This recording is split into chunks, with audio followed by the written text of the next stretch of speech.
said it's up to me to come up with a strategy to make you mine, to make you mine. Girl, why you wanna make me sweat? Standing there playing hard to get all the time, all the time. I said it's up to you to do what I want you to use my mind. Use my mind. Checkmate. You gotta be kidding me, man. Every time we play this stupid game, you beat me. I can't do this anymore. Well, if you want to improve, I have this book. I'm not gonna read your book, Ben. Reading is not gonna make this game more fun. What would make this game more fun for you? Well, if I could actually beat you for once, I'd probably enjoy it. Well, I also have this book. Hello, gentlemen. I see you're squabbling on the squares today. Well, don't mind me. I fancy a good spectation of your ensuing battle of wits. Well, thanks, Dick, but I think Hayden's done right now. What a pity. Why ever would you stop, good sir? I just don't want to play chess anymore. Might I suggest an alternative, a more fun alternative? Ooh, are we gonna play checkers? Yes! Even better, Philadelphia chess. Oh, is that like Virginia chess? No, that's an offshoot. I'll look it up. Sorry, I don't want to play. I'm kind of just done with chess at this point. Hayden, this is no ordinary game of chess.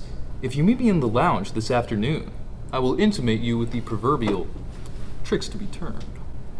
Alright, as long as I don't have to read a stupid book.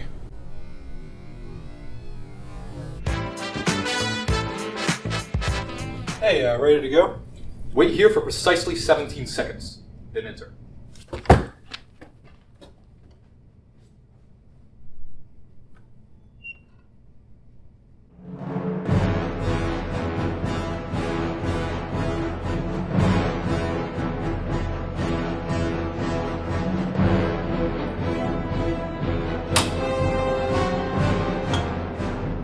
Please, sit anywhere you'd like.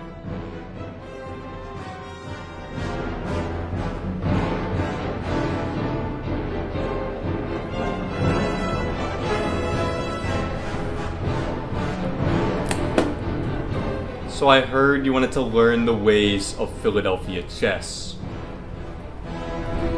Right,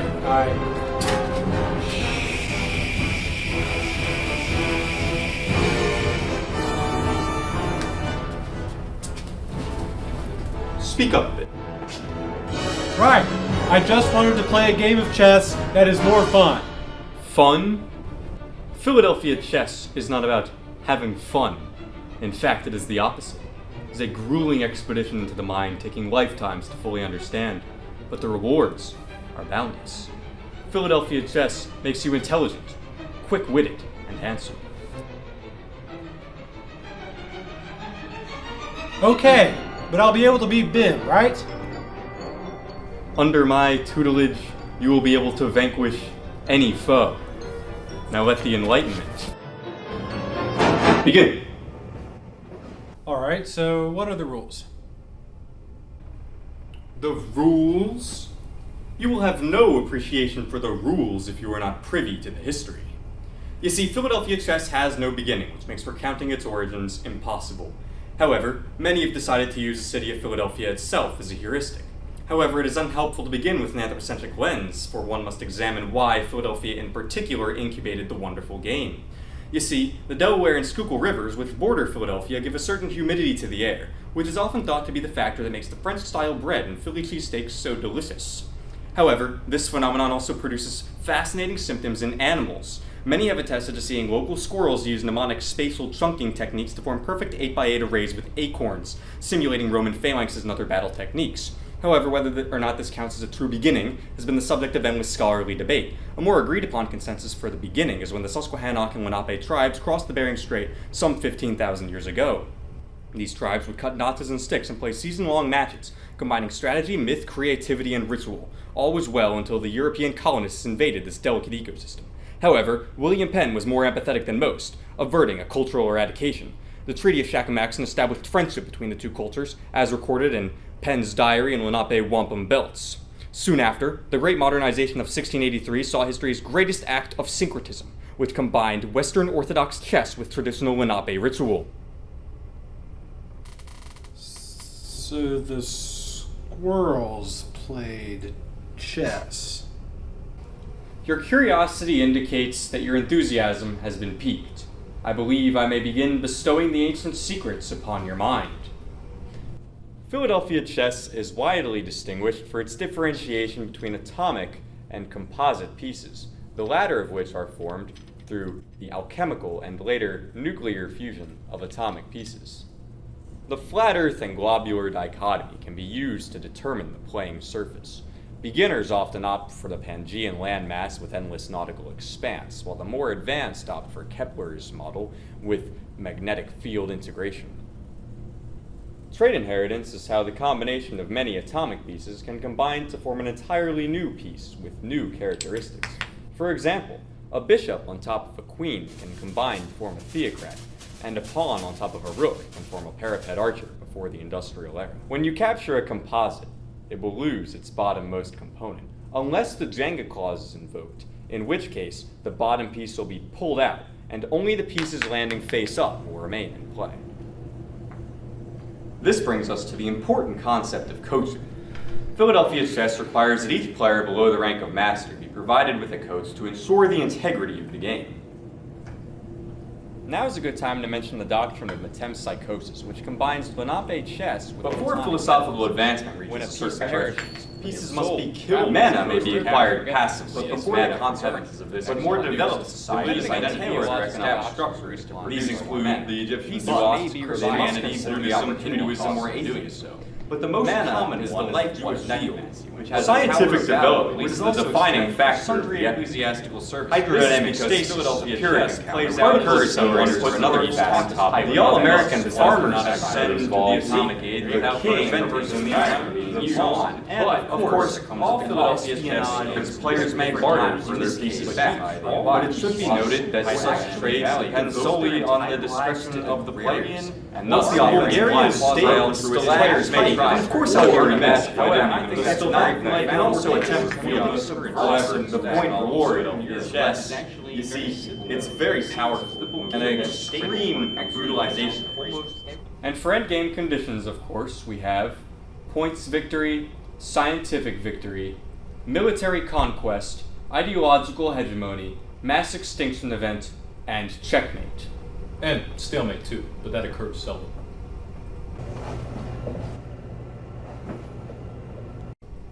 It appears you are ready for your final test.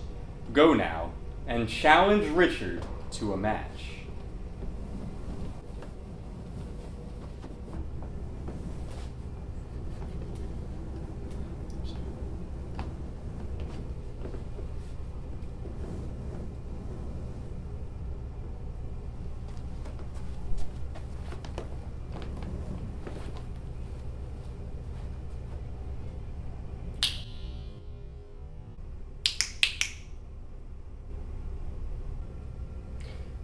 And I will be your coach.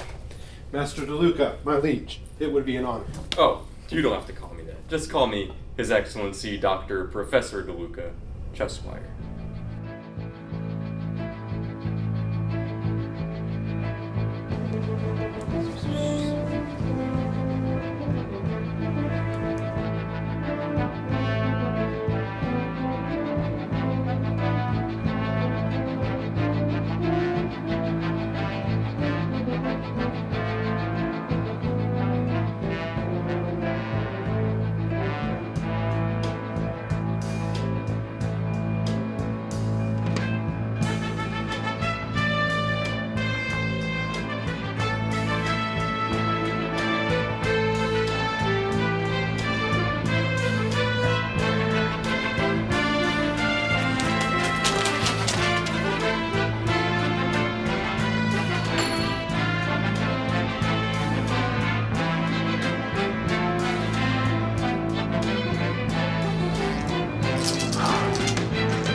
training is nearly complete, my pupil.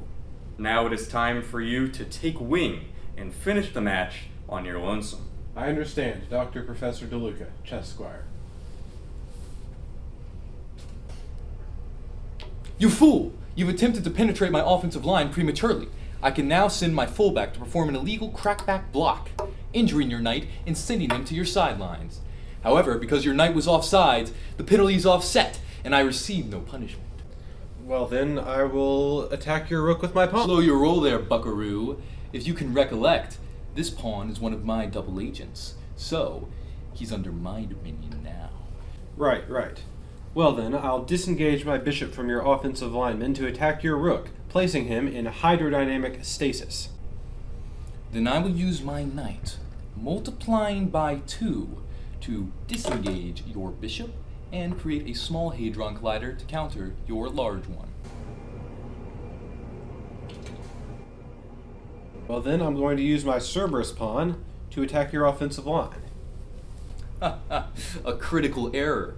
Now that you've broken my offensive line, my quarterback can now scramble and throw the ball into your large Hadron Collider, injuring all your pieces and sending them to the sideline. But, now that I have 6 pieces on the sidelines, they are free to move in the endless nautical expanse, meaning that I can form the Spanish Armada and encircle your king. I resign. But, for the record, we were playing Globular, I would have won. Also, I was going easy on you. You have passed the final test. I think you have a very special gift. Go now, develop your talent, and defeat your rival. Thank you, Your Excellency, Dr. Professor DeLuca, chess squire. Will you coach me? Yeah, sure.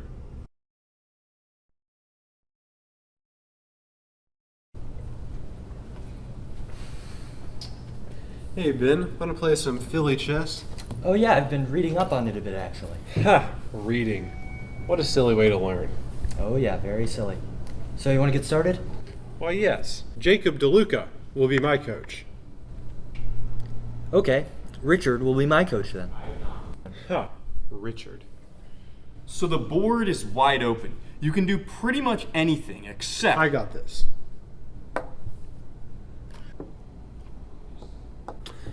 Alright, I'm going to make a parapet archer, and using the heightened vantage point that gives me, I will attack your frontline pawn, sending him to Sheol, and opening up an attack on your king. Checkmate.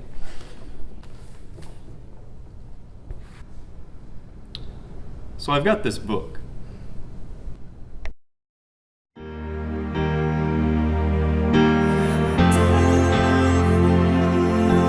Chess.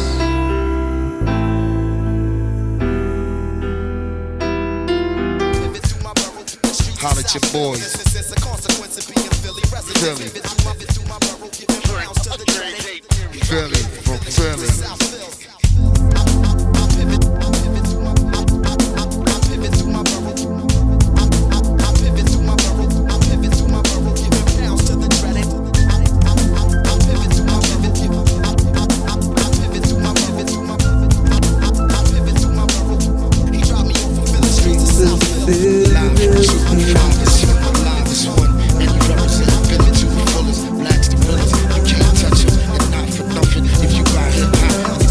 Love it.